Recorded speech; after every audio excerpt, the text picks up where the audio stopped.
In a dark dungeon, Lord Varys visits the imprisoned Ned Stark and reveals that many still support him and the Starks. Varys says Queen Cersei will likely allow Ned to take the Black and join the Night's Watch, if he confesses to treason and proclaims Joffrey as the rightful king.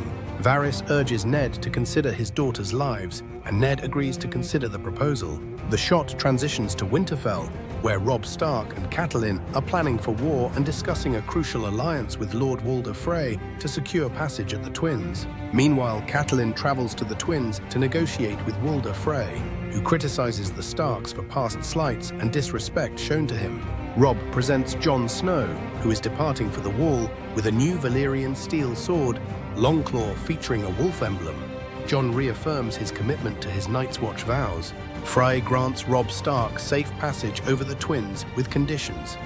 His son Olyvar must serve as Robb's squire, Arya Stark must marry Frey's son Walder upon reaching adulthood, and Robb himself must marry one of Frey's daughters after the war. Robb reluctantly agrees to the terms for safe passage. At the Wall, Jon Snow is observed by Maester Aemon Targaryen, who questions him about honor and love, asserting that duty comes first.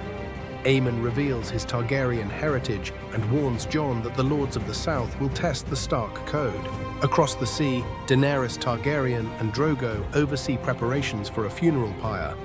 When Drogo is weakened by a festering wound, Daenerys defies Dothraki tradition and intervenes to protect him, preventing Jorah Mormont from treating him and forbidding anyone from killing him. She vows to stay with Drogo. Meanwhile, Tywin and Tyrion Lannister discuss their war strategy and the undisciplined nature of their troops. Tyrion hires Shae as a companion, promising her safety and riches. Daenerys, desperate to save Drogo's life, agrees to the witch's blood magic ritual, sacrificing Drogo's horse despite the warning that only death pays for life. As the ritual begins and Daenerys is covered in the horse's blood, Jorah arrives, horrified and questioning her actions just as she goes into labor.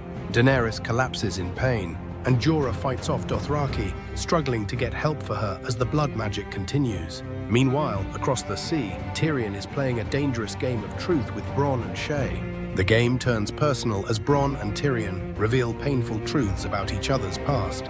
Before Tyrion shares the story of Tysha, a woman he loved, and the cruel way his father destroyed that love, the game abruptly ends when Bronn, sensing a battle is approaching, prepares for war. Later, in the midst of battle, Tyrion is knocked to the ground, seemingly dead, but Bronn discovers him alive and celebrates their survival. After the battle, Tyrion, wounded, asks Bronn about the Hill Tribe's performance. On a cart, Tyrion is passed by an angry Tywin Lannister, upset that Robb Stark wasn't present. Meanwhile, Catelyn and Ser Roderick travel to parley with Robb, and during their journey, Robb's forces capture Jaime Lannister. Jaime is brought before Robb, Catelyn, and Roderick. Catelyn demands to know the whereabouts of her daughters and husband. Theon Greyjoy volunteers to behead Jaime, but Robb insists on keeping him alive, and Catelyn requests that Jaime be put in irons, which Robb grants. In King's Landing, Arya overhears talk about the Hand of the King.